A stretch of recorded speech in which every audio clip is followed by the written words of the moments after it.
Searching in LogViewPlus is done primarily by filtering. Filtering works like grep in that search results can be chained together with additional search commands. Filters can also be merged. For example, this filter shows all info messages. I will also create a filter showing log entries containing the word transaction.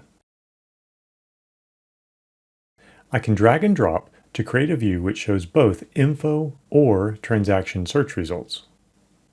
Alternatively, if I put the filters together by dragging and dropping with the Control key, I create a filtered chain, showing only messages which are both info and contain the word transaction.